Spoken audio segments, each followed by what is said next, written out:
again. So thanks so much for joining us today. We are now live with Fred. Fred, thanks so much for that really informative webinar. Thanks for taking the time to be here today. So I have a few questions from the audience right now coming in. Ivan wants to know, did MIRAI hit medical devices such as infusion pumps? So the question was, does MDR see? I didn't get that exactly. MIRAI. He said, did MIRAI hit medical devices such as infusion pumps? Oh, did the MIRAI botnet? Not that we know of, but the MIRAI botnet did move through a bunch of health agencies, both in the Ukraine and especially the British National Health Service, were both significantly impacted by the MIRAI botnet. No one really has put out anything that I've read that said in particular medical devices were a part of this, but it was a particularly virulent approach that was using some old Microsoft vulnerability. So if it was something like potentially, let's say, an MRI machine or a mobile X-ray system, some of those are built on embedded Windows operating systems. They would, in fact, be susceptible to the MIRAI botnet, but I don't have any hard evidence that says medical devices were actually compromised. Okay, great. And now, Ricky, don't you believe, Fred, that many of these attacks on industries are initiated via social media, shared from former or disgruntled employees? So that's one good way. The scary part about this is how many avenues of attack can be used to start one of these. It can be against the device itself because, as I mentioned, if you've got a factory username and password that anybody can look up online, it's beyond simple, actually, to commit those attacks. But if you've got something that's basically a system that we're going to attack with other published vulnerabilities rather than something that's just weakly configured and secured, they'll just take advantage of those particular vulnerabilities as they're published. A number of these systems that we mentioned here, and even though I think a lot of them have very good security, nobody's perfect, and even some of the best vendors have published some vulnerabilities on these IoT technologies, some of the higher end ones recently. So nobody's immune from these problems. But the big problem, of course, is when you're buying, for example, an IoT camera, inside of that, everything has the same chip, has the same board, has the same code. It can be from 20 different manufacturers, and they're all built to the kind of a zero security standards. That's the big problem, I think, facing people is just, it's a consumer device. It's cheap. It needs to change quickly with, what's being sold right now, and those are the ones that provide the biggest attack surface. Okay. And Riku, excuse me if I didn't pronounce that correctly, is asking how dangerous are Ring doorbells and home security cameras? So there was a fantastic story that I think it came out this last week, and I probably should have included it here, where a family was terrorized, and I don't know if it was Nest or Ring or which one, but I think it was a Ring doorbell, and they actually took it over and were using the speaker function to tell them that there was a nuclear attack, and the family was terrified. They were using profanity around their kids. They were, it was basically fully malicious. But absolutely, this happened. It happened a couple of weeks ago. You can go online and take a look. And I think the family was actually here in Auburn, Washington, that had this particular incident. So it's a great story. Go out and just Google, hack on doorbell or something like that, camera doorbell. I believe it's the Nest Cam, and you can read about it. It was kind of a fascinating attack. But the bigger issue here is if they do this to tens of thousands in a particular city and everybody goes into a panic, you can imagine how bad things could get quickly. This was one family, but multiply that by an entire city and you've got some major damage. Yeah, scary stuff. Darlene wants to know, what's a good website that one could use to stay abreast of IoT information? So there's always the U.S. CERT, which is always a good place to see, especially about if you're buying things like cameras from a foreign country, built in foreign countries. You're not going to get much except for the U.S. cert, because those companies are not in the business of publishing vulnerability alerts, or that somebody has reported a new technique to exploit those devices. So you have to rely mainly, I think, for especially the lower end devices, on kind of the standard places, the U.S. cert, things like that, bug track lists, things like that. But if it's something that's an operational technology, like some of the things we mentioned for smart cities, you always should be on a vendor's mailing list. As soon as you install a particular product from a vendor, you should go to their site, get on their mailing list for their security patches and for security vulnerabilities. They all pretty much publish them now. And so those are the two things you should always be doing. But as I mentioned, on consumer devices, you're going to have to probably look to the U.S. government, maybe the Homeland Security, FBI. I think the FBI is the one that published about the Fox protocol, Niagara building systems, is where that came out. So it's a number of places, but again, this is kind of a little bit of a Wild West still. It's not as well managed as we think about Windows, Linux, Apple, things like that. So we have a lot of people also asking if this presentation will be available. Absolutely, it will be available for on-demand viewing via our website, so Tech Talk Summit. And we'll also send out that link to all of the attendees today, so you do have access to this presentation. Ziggy would like to know, what do you find to be the case with AV systems connected through touchscreens? Are they only susceptible if they are IP addressable? So this is one, I think, the things that a lot of people have a false sense of security around. A lot of these systems I've mentioned have other ways of connecting before they get onto an IP network, but most of them, if not all of them, ultimately are going to be connected somewhere to an IP network. So a lot of these systems, and it happens a lot with medical devices, are using radio frequency connection. Things like the Zigbee protocol or just other kind of proprietary radio frequency protocols.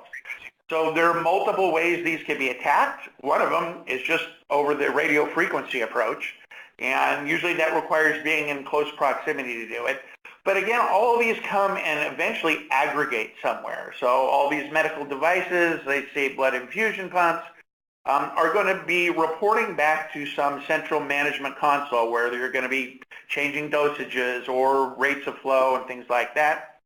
And so you can attack them from the IP side, right? You can try to hit the aggregation or the management system and then reach out to the devices. You can try to attack a device by attacking it physically. It's actually a pretty easy way. Remember, these are things moving around openly in hospitals and in healthcare environments. Or you can actually go for the radio frequency. So there's a bunch of different places that a really savvy attacker can go after these. But the easy thing, of course, is if you have not isolated these and they're visible anywhere outside your network, then somebody has the ability to go and start twisting doorknobs and see if they can get in. Alex would like to know, what available software solutions would you recommend for MDR? So I would say that if you're looking to do it yourself, you're going to probably look at some of the, I think some of the major vendors. This is a relatively new space. It's taken over to some degree for what we kind of think of as the classic managed SIM or the security information and event management systems. So MDR really is more focused on detection and the ability to investigate alerts rapidly. So there's a whole slew of them out there if you want to do it yourself. If you're looking for a fully managed approach, which makes sense for, I think, certainly everyone that's an SMB, and most of the middle-sized businesses are going to want to look outside, because you have to go out, you have to hire people that, if you haven't hired SOC analysts before, it's an entirely new skill set. You're not going to know how to vet them. You're not going to know if they're doing a good job. You're not going to know how to train them to do their work, because you don't know. and they're probably the single most in-demand job maybe on the planet right now, are SOC analysts, and you're going to end up competing for any experienced or good resources with everybody that's a big enterprise and wants to put them in an enterprise SOC for, you know, a giant company. So we strongly encourage anybody that's not enterprise kind of equipped to start looking at outsourcing that function. I'd be remiss if I didn't say that we're one of those companies that does this, but you know, you need to go out, take a look at the different technologies. Everybody has a slightly different approach, but we believe you need to think about somebody that uses a passive approach as one of their methods, because you're going to miss things like medical devices and these light bulbs and things like that, because they're not talking the same way the other kinds of devices on the network are. So, you know, here at CI Security, we believe that this passive approach is critical if you're working in any device where you can't use agents, or you've got these devices that aren't going to be detected by the kind of the normal scanning methods. Okay, great. And John Hoover would like to know, what skill sets do you believe, Fred, that IT groups should develop as they move into connected device management? Yeah, that's actually a great question. So there's another nascent space here, and that's really around the detection or the identification of these devices. So the first thing, as I'd mentioned, is you got to know what's out there, and it's not as easy as it is for a very chatty computer that's constantly communicating. It's going to communicate out over the internet, going to communicate across the network. These devices aren't doing those sorts of things in general. They're going to be speaking maybe just to that one aggregation device. So you really need to understand your network. You need to understand where to detect these things, and there's some new technologies out there that are really focused entirely on detecting IoT devices. And then there's the component of understanding how these devices talk, what they do, because they use other protocols, like the Niagara building system uses the FOX protocol. I mean, I don't know too many people that can dismantle messaging in FOX protocol and determine what's going on. So you may want to, again, find somebody, an outsourced person that has the experience that can do it, or bring somebody in-house that can spend some time and get to know the intricacies and differences from regular IP traffic that comes from a laptop than the IP traffic that comes from a X-ray machine, or a operational technology like a valve on a dam that gets controlled by a SCADA device. So you need to figure out what technologies you have, what protocols they use, and start developing some specialties or abilities within those new protocols to understand what's actually happening. Okay, great. And Barry is asking, do you think vendors who create these devices have their own backdoors built in? Without a doubt, some of them do. The kind of the scary part is they don't even need to build backdoors. They already know they're insecure. It is not, especially in the light bulb space, the camera space.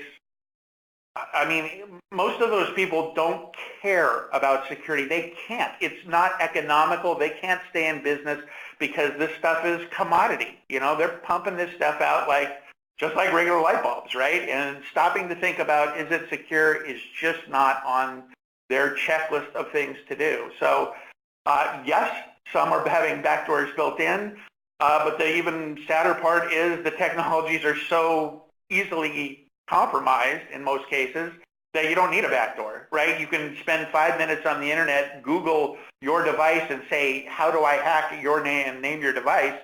Chances are you're going to get something, right? And I will tell you, our penetration testers here at CI Security, they have a field day with these devices. I mean, it kind of makes it unfair because it makes it really easy for them to be successful when we find them on most networks, because people never think about securing those devices. Right. And Ricky wants to know, what are some methods you would recommend to mitigate IoT devices from being used for points of attack? Yeah, I mean, I can't stress isolation enough. And this goes for IoT, operational technology, your HVAC system, your card key system, if you have a building, you know, with card keys. All of those types of technologies should be on their own network. And now you can share like an operational technology network amongst these different technologies. It may be more difficult to do good monitoring because you can't recognize things out of a lot of traffic, but isolate. Isolate is the key thing here. Don't even allow them to connect back to your network if possible. Sometimes that's not possible. But you want to make sure that they're not on the same networks as all your critical assets or, frankly, any of your other assets. Put them on their own network, VLAN them off, put them on another leg on the firewall. And the other thing to keep in mind is some of, in particular, the more advanced devices and some of the medical devices were very difficult to upgrade. But they're finally, the U.S. government has been pushing the medical device manufacturers, and there's been a bunch of publications on how medical device manufacturers should be implementing security, and they're finally getting to the point where they're able to reach out over the internet and go get patches, which is a good thing because years ago they weren't able to do this. So you got to consider what they need to do to stay secure. Do they need to reach out to the internet? And the other part is, do we want them on the same network as our other stuff? Probably not.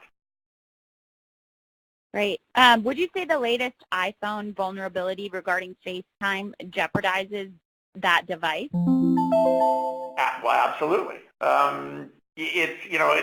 Every device is going to have this. I know it's kind of came out yesterday or day before and or a week ago, and we've certainly disabled FaceTime for anybody that is using it here in our operation. But this is just like anything. Everything's going to have vulnerabilities. You got to monitor the list. You got to make sure you're patching, and you need to mitigate risk.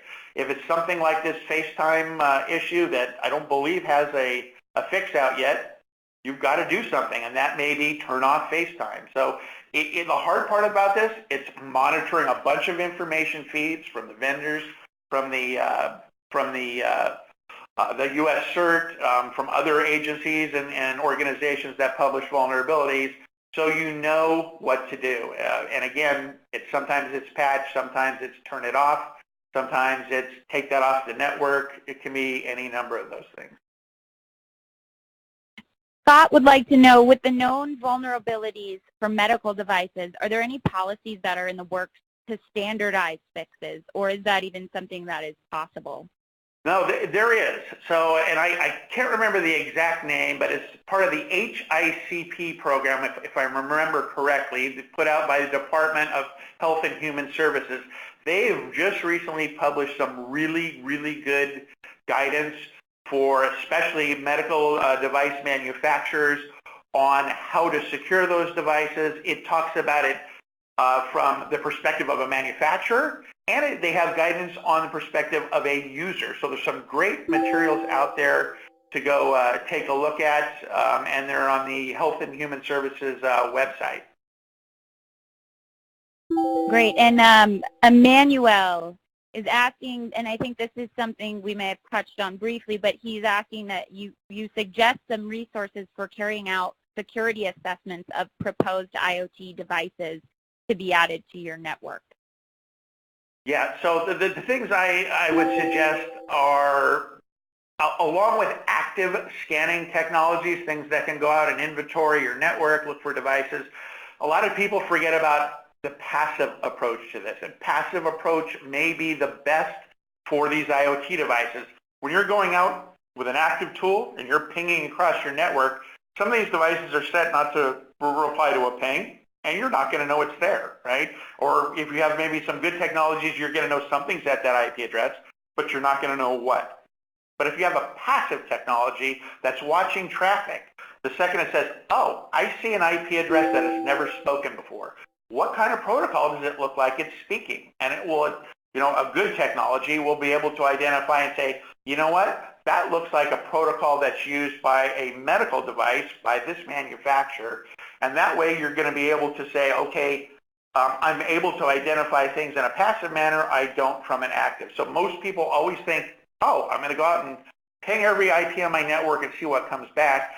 Well, you got to think about doing it passively as well. And there are tools out there that have begun to specialize in this. If you're in the operational technology environment, there's an open source tool called Grass Marlin, just like it sounds, grass and marlin together. And it is a passive sniffing tool specifically designed for OT environments because those are very, what I would say, are somewhat brittle technologies. You probably do not ever want to be using Nmap or Nessus or some vulnerability scanner on an operational technology environment because, again, a lot of them have been out there for 10 years, running continuously. They're not built to be hammered on, from the IT side like a lot of the technologies we have today. So you have to be prudent on what types of scanning and when you use active, when you use passive. Great, and William is just adding to that discussion of the FaceTime glitch that Apple has shut down the server until they have a patch ready, just so everyone listening. So William said it is a non-issue at the moment. We just have a few more questions, and keep the questions rolling in. These are really great to see everyone so involved in the discussion. How do you keep IoT at home secure? And I know we've talked about some methods you suggest, Fred, but anything specifically that you want to pinpoint in the discussion? Yeah, that's a tougher one. I would suggest most people probably don't know their home router. So if you've got, say, a Comcast router at home, you may not know that there is capability on many of them to add another segment. So it's, again, that isolation of traffic I'd mentioned, you can actually do that with many home routers today, although most people don't know that function exists, and frankly, it's pretty clunky in a lot of implementations. But that's what I would do. I would keep my home laptop, my home workstation, the things that have sensitive data on a separate network than what I have my IoT devices.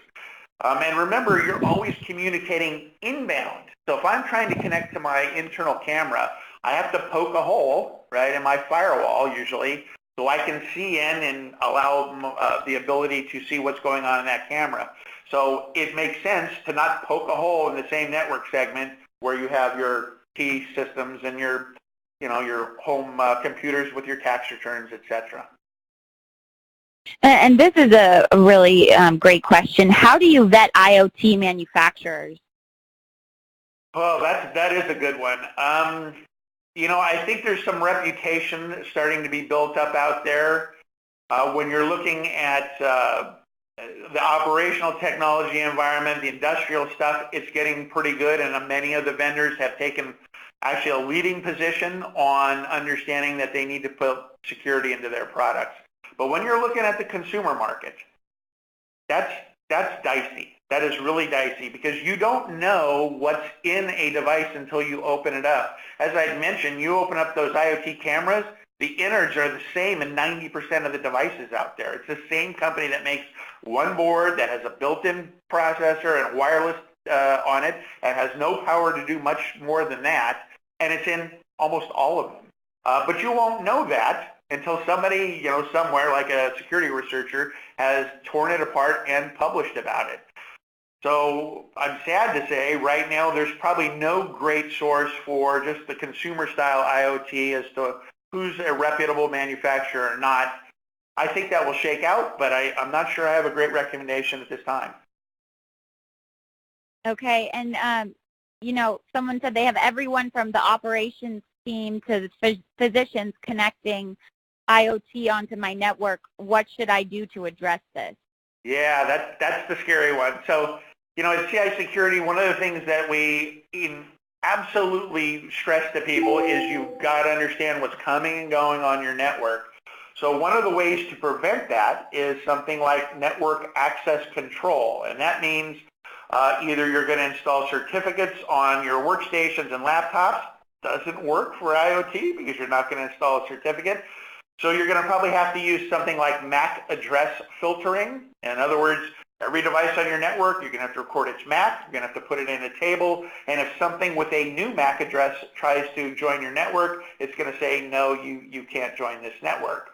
There are other things like 802.1x protocols, which is another type of network access control. So there's a number of ways you can do it, but it's a pretty heavy lift, and it usually means imposing those same controls across every system on your network to cover those IoT devices that you want to make sure you're managing. Okay, great. And I'm going to just take this last question from Emmanuel, and be sure to still, I'm speaking to the audience. If you have additional questions for Fred, please be sure to send them in, and we'll make sure those are answered via email. But Emmanuel would like to know, if a business unit wants to add an IoT device to the network, how would one carry out a security review from a governance standpoint? And are there checklists to help with this? Yeah, that's kind of that. We don't have great information now. I will say that there is, if you just Google your particular device and the word vulnerability is with it, you probably will be able to find published vulnerabilities on the particular technologies. But there's no central clearinghouse to go to understand. And for the team, the business unit that wants to use these, you need to find out why they want to use it.